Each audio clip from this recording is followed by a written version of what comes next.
ኤልዱዬ እንኳን ደስ አለሽ ማለት ነው። እና ሩታዬንና ኤፋን ሰፕራይዝ አድርጋቸዋለች። እንግዲህ ሁለተኛ ልጅ ነፍሰ ጡር ናት ማለት ነው።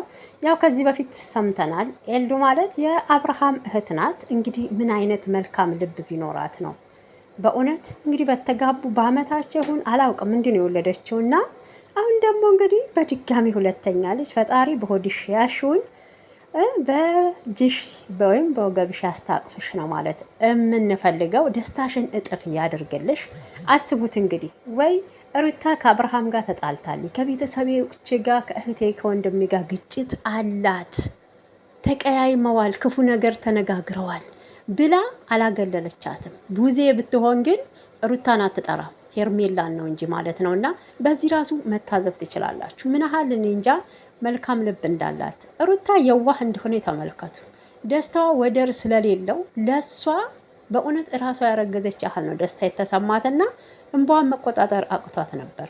እናት ስትሆኑ ምን ያህል እኔ እንጃ ልጅ ሲመጣ ምን ያህል ደስታ እንደሚሰማችሁ፣ ስቃይ ቢኖረውም ፈተና ቢኖረውም እናት ማለት ትልቅ ዋጋ ከፍላችሁ ነው ልጃችሁን በነገራችን የምትቀበሉት ማለት ነው። ከሞት ጋር ተጋፍጣችሁ ነው። እና አንዳንዴ ለልጃችሁ ስትሉ በጣም መስዋዕት ትከፍላላችሁ። በእውነት እኔ በጣም ነው ደስ ያለኝ ምን ያህል ደስ እንዳላት። እንግዲህ በጣም ቅር ብሏት ነበረ። እሷ የፈለገችው ዴቭንም ቡዜንም አብርሃምንም እንግዲህ አንድ ጋ ሩታዬ እህታችንም ቀላቅለን ደስታዬን እንዲካፈሉ ነበረ ብላለች። ያው ከቡዜ ጋር ደግሞ ሩታና ቡዜ እንግዲህ ሲገናኙ መልካም ነገር አይፈጠርም። ለዛም ብላ የኤልዱን እንግዲህ የነፍሰ ጡሯን ደስታ አላጨልምም ስትል ያው አልተገናኙም፣ ብቻቸውን ኢንጆይ ለማድረግ ተቀጣጥረው እንግዲህ አግኝታቸዋለች። ለዛም ደግሞ ሩታዬ ይቅርታ ጠይቃታለች ማለት ነው።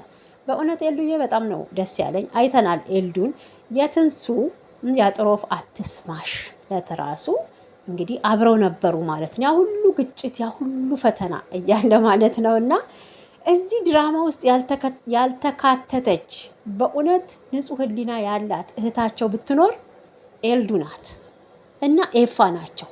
ሁለቱን እዛ ጋ ያሉት አስመሳዮች ናቸው። በተለይ ቡዜ አስመሳይ እንደሆነች ሁላችንም እናውቃለን። በእውነት እኔ ላንቺ በጣም ነው ደስ ያለኝ።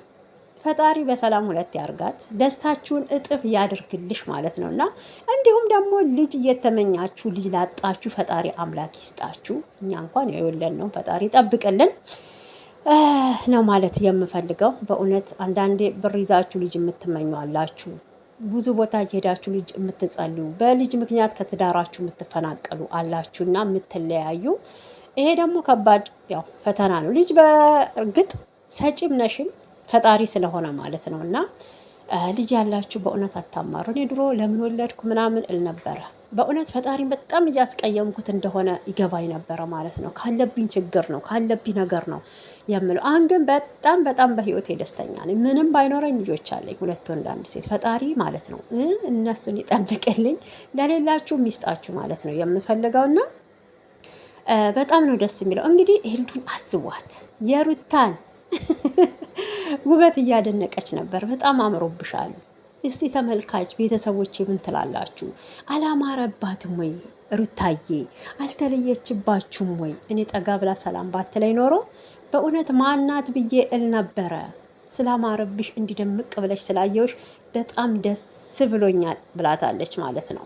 እንግዲህ ታውቃላችሁ ያኔ ሩታ ለአብርሃም ወደ አዲስ አበባ ከአዲስ አበባ ወደ ቡታጅራ ይዛት የመጣችው ኤልዱ እንደሆነች ማለት ነው። እና የማታውቁ እንግዲህ የአብርሃም ቻናል ላይ ገብታችሁ ማየት ትችላላችሁ። ለኤልዱ ራሱ ቻናል የተከፈተው በሩታ